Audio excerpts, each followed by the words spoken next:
પ્રણામ, જય જિનેન્દ્ર.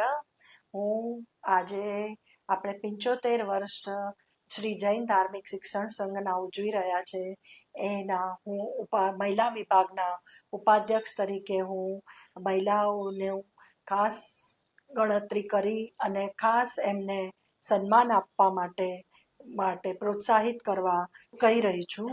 શ્રી જૈન ધાર્મિક શિક્ષણ સંઘના મહિલા વિભાગ હેઠળ કાર્યરત શિક્ષિકા બહેનોનો યોગદાન એ માત્ર એક સર્વોત્તમ સેવાભાવ નહીં, પરંતુ સંઘ માટે શ્રદ્ધા, નિષ્ઠા, સશક્ત કર્તવ્ય પરાયણતાનું એક જીવંત ઉદાહરણ છે. આજે આપણે મુંબઈ શહેરના 455 પાઠશાળામાંથી સૌથી વધુ ફાળો આપનારી યાદી બનાવીએ છીએ, ત્યારે મહિલા વિભાગની બહેનો શ્રેષ્ઠ સ્થાન ધરાવે છે.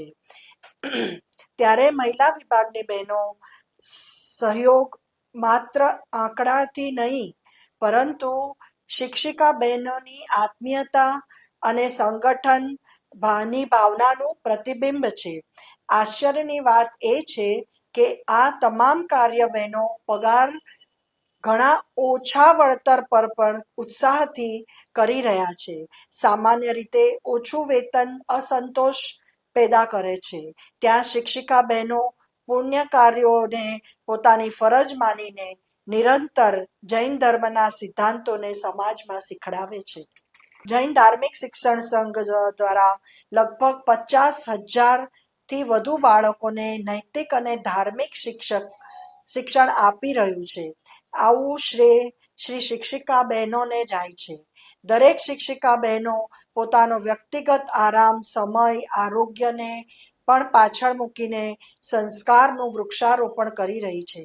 સંઘના મહિલા વિભાગે માત્ર શાસન સેવા નથી આપી, પણ તેમે સમાજ સેવા, ધર્મ પ્રતિ પ્રતિબદ્ધતા અને સંઘના સમર્પણનું ઉદાહરણ માળખું ઊભી કરી રહ્યા છે. તેઓ આજે પણ કોઈ પણ જાતના વ્યક્તિગત સ્વાર્થ અને માત્ર ધર્મની ભાવનાથી કાર્યરત છે. તેમના માટે સંઘ એ પરિવાર છે અને દરેક બાળકમાં તેમને ભાવિ સમાજના નાગરિક દેખાય છે. શિક્ષિકા બહેનોની આ નમ્રતા, દ્રઢતા અને કરુણાથી ભરેલા સેવાનું મૂલ્યાંકન કોઈ એક લીટીમાં શક્ય નથી. તે એક પરિવર્તનશીલ શક્તિ છે, જેણે સંતાનના ભવિષ્ય માટે સમગ્ર સંઘ, સંસ્કૃતિ અને આત્મને ઉજાસ આપી રહ્યા છે. આજના સમયના આવા યોગદાન માટે તેમના પર ગૌરવ કરવો માત્ર આવકાર્ય નથી, તે આવશ્યક છે.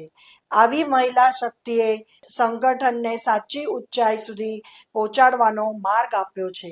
આજે આ 75 વર્ષના ઉજવણી પ્રસંગે મહિલા શિક્ષિકાનું ખૂબ ખૂબ અભિનંદન કરીએ, એમને ખૂબ ખૂબ સન્માનથી આગળ વધવા પ્રોત્સાહિત કરી.